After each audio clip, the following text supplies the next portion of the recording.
Dumb and Dumber 2 opens tomorrow. Please say hello to Jim Carrey.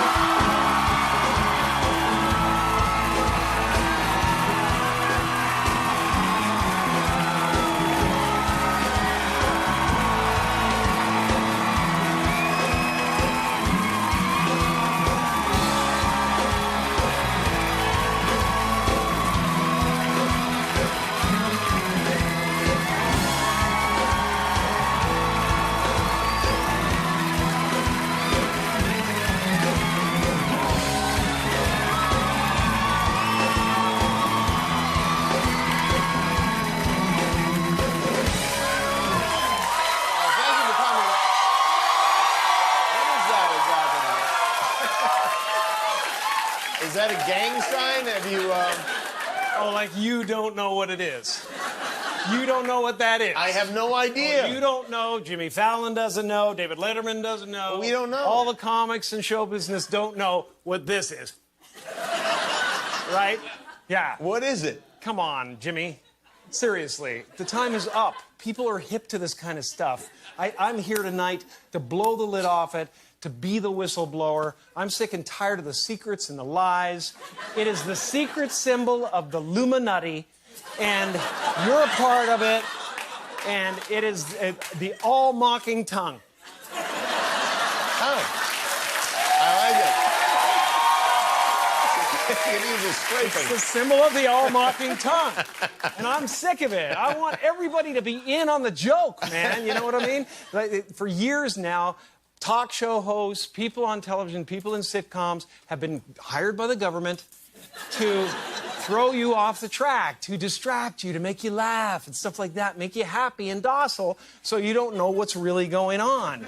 You know, when they get out there in the woods in a circle naked and they decide these things, and, you know, and you know, look at him trying to come it up.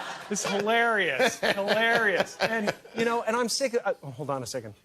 You know what they're trying to do? Who? This thing is buzzing. Hold on. They're trying to turn us into, you know, consumer drones of some sort. Hold on. I just got to get this. And, yeah. Yeah, listen, I'm in the middle of blowing the lid off some...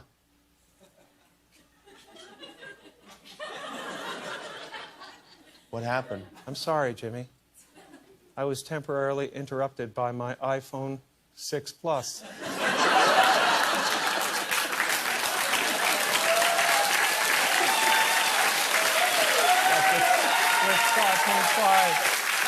That's a big one, huh? 5.5 heads-up HD display. I think what I was really trying to say was I think people will enjoy Dumb and Dumber this weekend. And that is what I thought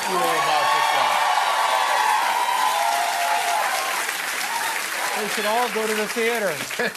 They should all go to the theater tomorrow and see it. Because we could use a good laugh. Ha, ha, ha, ha, ha.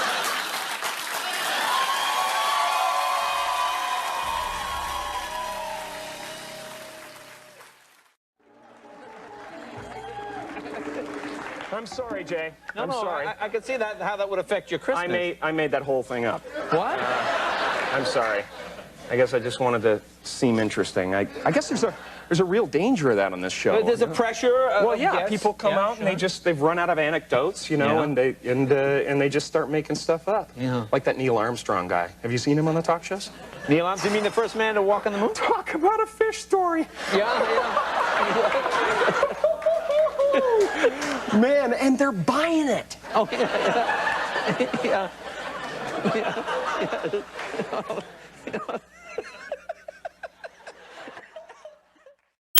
There's a reason. There's a reason for this. There's a reason education sucks, and it's the same reason that it will never, ever, ever be fixed. It's never going to get any better. Don't look for it. Be happy with what you got. Because the owners of this country don't want that. I'm talking about the real owners now. The real owners, the big wealthy business interests that control things and make all the important decisions. Forget the politicians. The politicians are put there to give you the idea that you have freedom of choice. You don't. You have no choice. You have owners. They own you. They own everything. They own all the important land. They own and control the corporations. They've long since bought and paid for the Senate, the Congress, the state houses, the city halls. They got the judges in their back pockets. And they own all the big media companies, so they control just about all of the news and information you get to hear. They got you by the balls. They spend billions of dollars every year lobbying to get what they want. Well, we know what they want. They want more for themselves and less for everybody else. But I'll tell you what they don't want. They don't want a population of citizens capable of critical thinking. They don't want well-informed, well-educated people capable of critical thinking. They're not interested in that. That doesn't help them. That's against their interest. That's right. They don't want people who are smart enough to sit around the kitchen table and figure out how badly they're getting fucked by a system that threw them overboard 30 fucking years ago. They don't want that. You know what they want? They want obedient workers. Obedient workers. People who are just smart enough to run the machines and do the paperwork and just dumb enough to passively accept all these increasingly shittier jobs with the lower pay, the longer hours, the reduced benefits, the end of overtime, and the vanishing pension that disappears the minute you go to collect it. And now they're coming for your Social Security money. They want your fucking retirement money. They want it back, so they can give it to their criminal friends on Wall Street. And you know something? They'll get it. They'll get it all from you sooner or later, because they own this fucking place. It's a big club, and you ain't in it. You and I are not in the big club. And by the way, it's the same big club they use to beat you over the head with all day long when they tell you what to believe. All day long, beating you over the head in their media, telling you what to believe, what to think, and what to buy. The table is tilted, folks. The game is rigged. And nobody seems to notice. Nobody seems to care. Good, honest, hard-working people, white collar, blue collar, doesn't matter what color shirt you have on. Good, honest, hard-working people continue. These are people of modest means. Continue to elect these rich cocksuckers who don't give a fuck about them. They don't give a fuck about you. They don't give a fuck about you. They don't care about you at all. At all. At all. Yeah. You know? And nobody seems to notice, nobody seems to care. That's what the owners count on, the fact that Americans will probably remain willfully ignorant of the big red, white, and blue dick that's being jammed up their assholes every day. Because the owners of this country know the truth. It's called the American dream, because you have to be asleep to believe it.